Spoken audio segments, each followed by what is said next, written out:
Masih tentang peristiwa di antara Fathu Mekah dan Perang Hunain, di mana kali ini kita akan sampai pada sebuah peristiwa di mana Rasulullah SAW mengutus beberapa pasukan,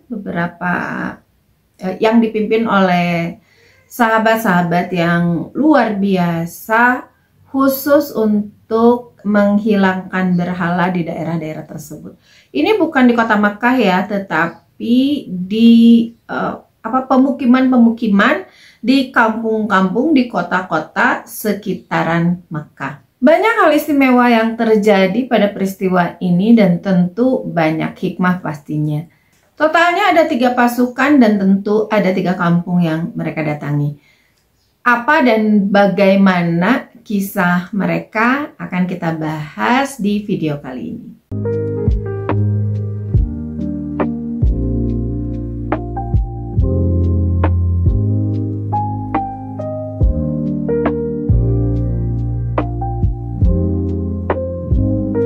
Assalamualaikum warahmatullahi wabarakatuh, teman pecinta sejarah, apa kabarnya hari ini? Mudah-mudahan dalam keadaan sehat dan selalu dalam lindungan Allah Subhanahu wa taala.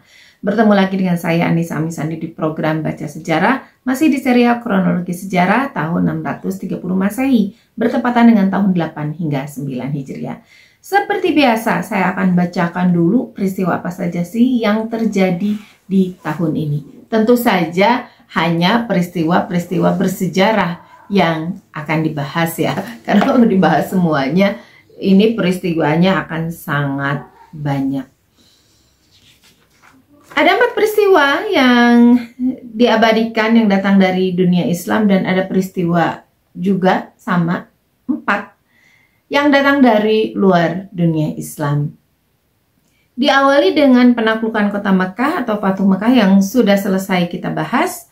Yang kedua adalah Ghazwah Hunain, yang kita ada di antara itu ya, Fathu Mekah dan Ghazwah Hunain. Di mana Ghazwah Hunain ini kaum muslimin berhasil mengalahkan suku Hawazin dan Saqif. Peristiwa yang ketiga adalah Ghazwah Taif. Yang keempat, kematian Ibrahim putra Rasulullah SAW. Kemudian 4 peristiwa dari luar dunia Islam yang kejadiannya hampir bersamaan dengan 4 peristiwa tadi. Yang pertama adalah pengembalian relik salib sejati ke Yerusalem oleh Heraklius. Yang kedua, dekret Heraklius bahwa semua Yahudi harus masuk Kristen.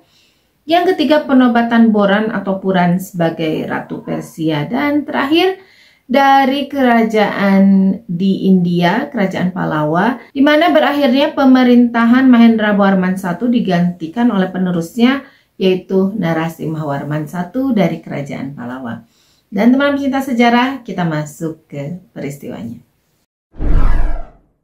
Sesudah kota Mekah jatuh ke tangan kekuasaan Nabi SAW dan seluruh penduduknya dapat dikatakan telah tunduk di bawah pemerintahan Islam, pada akhir bulan Ramadan tahun ke-8 Hijriah, sebelum Nabi SAW dan kaum muslimin kembali ke Madinah, dikerahkan oleh beliau 3 pasukan tentara Islam ke tempat-tempat penyembahan berhala oleh sumber-sumber kemusyrikan yang ada di sekeliling kota Mekah. Dengan diperintahkan supaya menghancur binasakan patung-patung berhala yang terbesar dan yang dipandang paling sakti di sekitar kota Mekah. 3 pasukan itu dipimpin oleh 3 panglima hebat kaum muslimin. Yang pertama adalah Khalid bin Walid, Amr bin As, dan terakhir adalah Sa'ad bin Zaid. Dan kita akan masuk ke pasukan yang pertama yang dipimpin oleh Khalid bin Walid. Pasukan ini meskipun disebutkan sebagai pasukan, tapi jangan membayangkan pasukan yang jumlahnya sangat banyak ya. Ini jumlahnya hanya 30 orang. Tujuan keberangkatan pasukan ini adalah Dusun Nakhlah, di mana di dusun itu terdapat 1 patung yang cukup besar dan cukup dipercaya sakti, dikeramatkan lah ya. Patung itu diberi nama Uzza. Dan di sini dituliskan tentang riwayat patung tersebut. Tentang rupanya, menurut suatu riwayat, ialah semacam sebuah pohon yang disembah oleh Bani Ghatafan. Orang yang pertama kali menjadikan berhala ini sebagai Tuhan ialah seorang yang bernama Dalim bin As'ad. Pohon ini terletak di atas sebuah dusun yang bernama Zatu Irqin di lembah Nakhlah, dan untuknya dibuatkan sebuah rumah dari tembok yang dinamakan Busun. Rumah ini dipandang sebagai Ka'bah, ada penjaganya dan ada juru kuncinya, yang semuanya terdiri atas kaum Bani Syaiban dari suku Sulaim, sahabat kaum Bani Hashim atau sahabat kaum Bani Abu Thalib. Menurut riwayat yang ini hebat ya, patung sampai diberi rumah dan ada penjaganya, ada juru kuncinya, ada yang bersih-bersihnya dan sebagainya. Menurut riwayat yang lain, patung berhala Uzza ini asalnya dari batu yang jumlahnya 3 buah, yang disandarkan di sebatang pohon di dusun tersebut oleh Dalim bin As'ad. Lalu terbuatnya dari batu ternyata. Lalu dipuja dan dimuliakan serta disembah oleh orang-orang yang bertempat tinggal di tempat itu. Kemudian makin lama makin dikenal oleh bangsa Arab yang bertempat tinggal di sekeliling kota Mekkah sebagai patung berhala yang sakti dan dapat memberikan bantuan kepada orang-orang yang memohon kepada Tuhan dengan perantaraannya. Orang-orang yang memuja dan menyembahnya mendengar suara-suara dari dalamnya. Jadi itu riwayat tentang sesembahan yang bernama Uzza. Kita kembali ke pasukan 30 orang berkuda yang dipimpin oleh Khalid bin Walid. Mereka setelah diberikan perintah tentu saja langsung bergegas menuju ke Nakhlah yang lokasinya memang tidak terlalu jauh ya dari kota Mekkah. Sehingga dalam waktu yang cepat, dalam waktu singkat mereka bisa sampai di lokasi tersebut. Setelah menemukan rumah Uzza ini, mereka tanpa bertanya, tanpa basa-basi, tanpa melakukan apapun, mereka langsung menghancurkan rumah tersebut sekaligus menghancurkan Uzzanya. Nah, setelah itu mereka langsung kembali lagi karena tugasnya hanya itu kan, tugasnya hanya merusak, hanya menghancurkan rumah dan patung Uzza, rumah berikut patung Uzza itu. Lalu mereka kembali tuh ke Mekkah dan menceritakan Khalid bin Walid sebagai pemimpin melaporkan apa yang sudah mereka lakukan. Ia berkata kepada Rasulullah, setelah ada di hadapan Rasulullah, ia berkata bahwa wahai Rasulullah, kami sudah melakukan apa yang engkau perintahkan. Lalu Rasulullah bertanya, apakah terjadi sesuatu atau apa? Apakah ada sesuatu atau kamu melihat sesuatu setelah kamu menghancurkannya, setelah kamu menghancurkan patung tersebut gitu ya? Khalid bin Walid merenung, kayaknya nggak ada wahai Rasulullah, biasa saja gitu.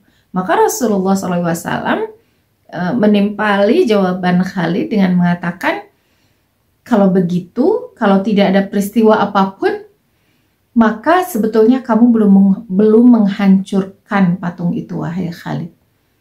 Dengan begitu Khalid merasa tugasnya belum selesai. Oh, berarti patungnya belum hancur gitu. Belum hancur sebagaimana yang diinginkan oleh Rasulullah SAW.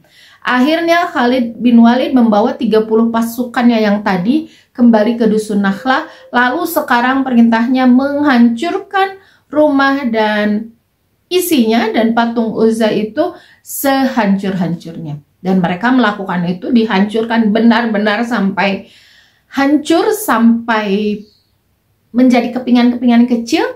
Baru setelah itu tiba-tiba ada yang keluar dari rumah itu sambil berlari menjauhi pasukan Khalid bin Walid. Dia itu seseorang berupa perempuan tua, hitam rupanya, telanjang bulat, dan rambutnya kusut juga berdebu. Ia berteriak-teriak dan meletakkan tangannya di atas kepalanya. Jadi lari sambil teriak-teriak gitu ya, megangin kepalanya. Kebayang ya sama kita ya. Waktu itu juru kunci dan penjaga rumah berhala, nah di situ ketika menghancurkan ada juru kuncinya kan, ada juru kuncinya, ada yang penjaga penjaganya juga gitu. Nah, ketika si perempuan tadi berlari, mereka juga ikut berteriak, "Wahai Uzza, butakanlah dia, wahai Uzza, binasakanlah dia." Mendengar teriakan itu, Khalid bin Walid tanpa menunggu lalu mengambil pedangnya dan mengayunkan pedangnya itu ke atas. Jadi dari Khalid bin Walid itu mengambil posisi dari atas, lalu mengayunkannya ke atas kepala si perempuan itu, set, langsung badannya itu terbelah dua ya, kanan kiri, dibelah dari atas. Dan binasalah ia seketika itu juga. Setelah si orang aneh tadi itu binasa, Khalid bin Walid berteriak dengan kencang, "Ya Uzza, kufranaka la subhanaka, inni ra'aitullaha qad ahanak." Hai Uzza, ya Uzza, hai Uzza, kufranaka la subhanak, aku tidak pernah percaya kepadamu. La subhanak, serta tidak pernah menyucikan kamu. Inni ra'aitullah, sesungguhnya aku mengetahui bahwa Allah qad ahanak, telah menghinakanmu. Lalu setelah itu Khalid merasa tugasnya seperti selesai. Nampaknya ini yang dimaksud oleh Rasulullah gitu ya. Tadi ketika sebelumnya ketika ditanyakan, ia merasa tugasnya sudah selesai. Ia kembali kepada Rasulullah lalu melaporkan apa yang terjadi, bahwa terjadi begini. Lalu Rasulullah SAW bersabda kepadanya, "Naam, iya, tilkal Uzza, itulah Uzza. Walan tu'bada abadan, dan tidak akan pernah dia disembah selama-lamanya."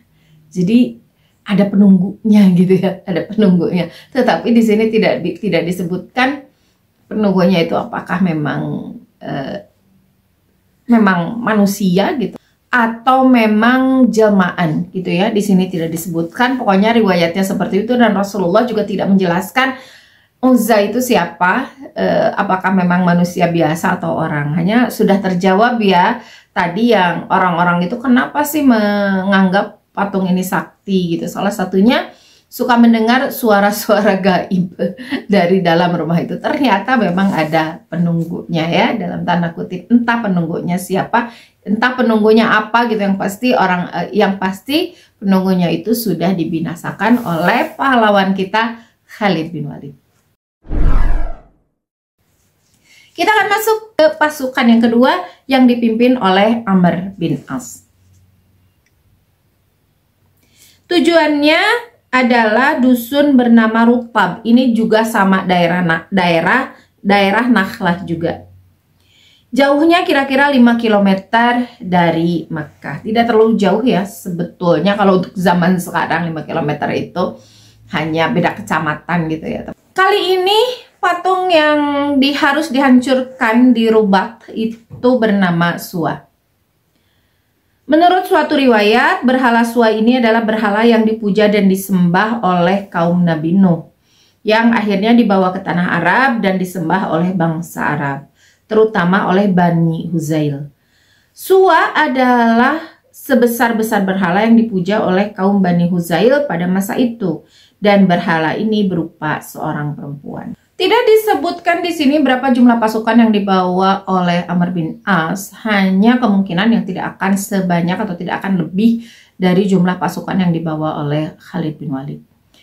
Sebagaimana pasukan Khalid bin Walid, Amr bin As juga ketika sampai di lokasi tersebut dan sampai di Rubat dan sampai di lokasi di mana patung Suwa itu berada, yang sama juga dengan tadi patung Uzza itu diberi rumah ya, dan ada juru kuncinya, langsung menuju ke situ. Dan ketika turun dari kuda mereka itu kayak disambut lah ya, bukan disambut, kalau disambut kan kesannya dengan kegembiraan gitu ya, tetapi ini disamperin gitu sama penjaga kuncinya.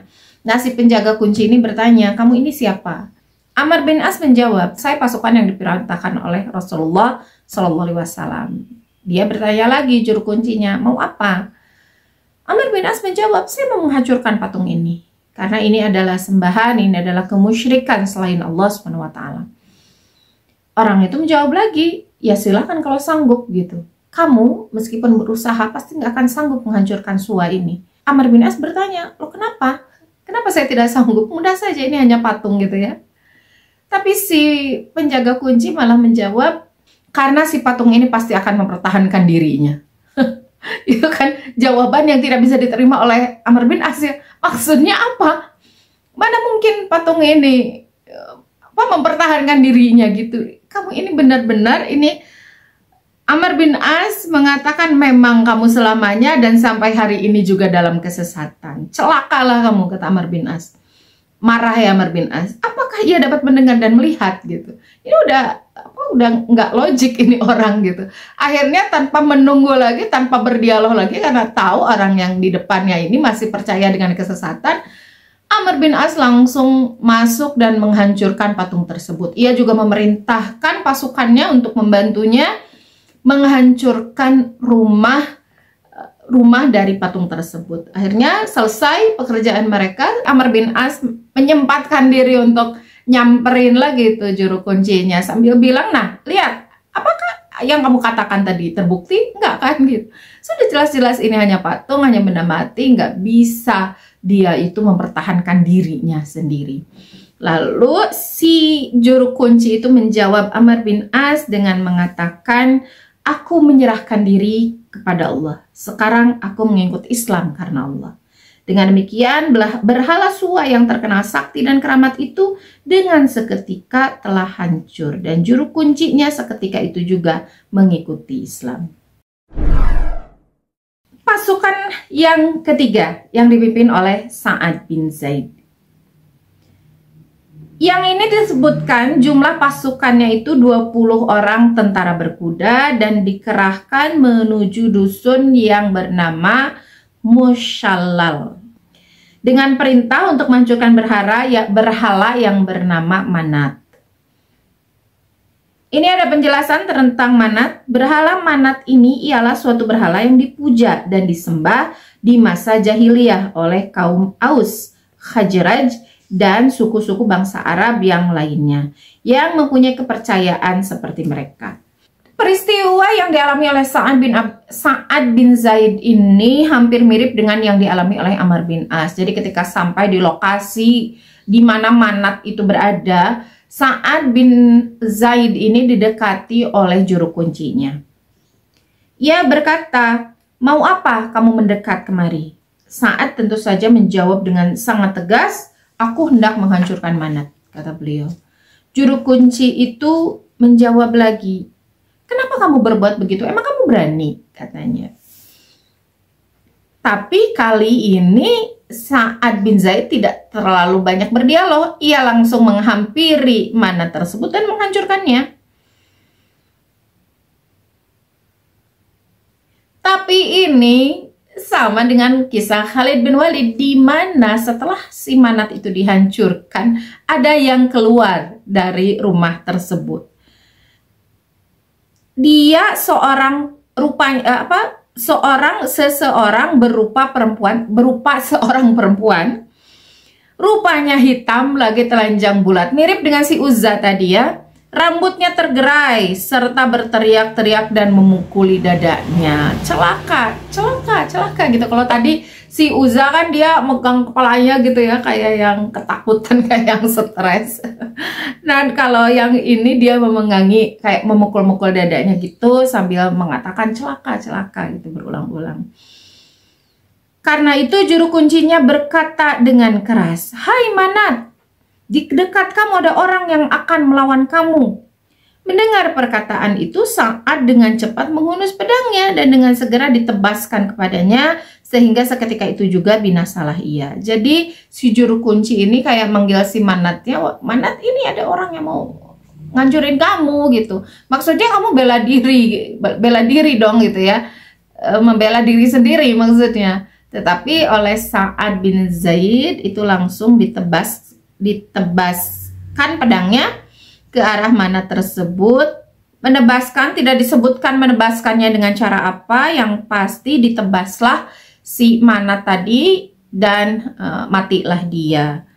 Sesudah itu Sa'ad lalu menghancur binasakan tempat berhala. Jadi kalau ini belum patungnya, jadi keluar dulu, menghampiri dulu, belum menghancurkan, si Manatnya sudah lari ketakutan. Baru setelah lari binasa, dihancurkanlah patungnya. Sesudah itu Sa'ad lalu menghancur binasakan tempat berhala Manat dan patungnya hingga luluh. Jadi dihancurkan semuanya sampai berkeping-keping. Seketika itu juga hancur binasalah berhala Manat yang terkenal sakti. Setelah menyelesaikan tugas tersebut, Sa'ad bin Zaid bersama-sama pasukannya lalu kembali ke Mekah dengan selamat. Kemudian melaporkan kepada Nabi SAW dengan tugas yang telah diselesaikannya itu. Menurut riwayat yang lain, yang menghancurkan berhala Manat itu adalah Ali bin Abi Thalib atas perintah Rasulullah SAW. Tetapi dalam riwayat yang terkenal dalam kitab tarikh adalah Sa'ad bin Zaid al-Ashhali. Wallahu a'lam bishawab. Adapun menurut Syekh Saifur Rahman Mubarakfuri dalam kitab Sirah Nabawiyahnya, yang menghancurkan berhala itu adalah Sa'ad bin Sahal al-Ashhali. Jadi ada perbedaan pendapat ya, ada yang mengatakan bahwa ini Ali bin Abi Thalib. Kemudian yang kedua ada yang berpendapat Sa'ad bin Zaid al-Ashhali. Ada juga pendapat yang ketiga Sa'ad bin Sahal, tapi sama al-Ashhali juga. Yang manapun orangnya, tetap saja dia adalah pahlawan hebat karena sudah melakukan dengan baik tugas yang diberikan oleh Rasulullah SAW. Hikmah apa teman pecinta sejarah yang didapatkan dari kisah ini? Tentu saja untuk menghancurkan suatu kemungkaran itu harus dihancurkan yang paling besarnya dulu ya.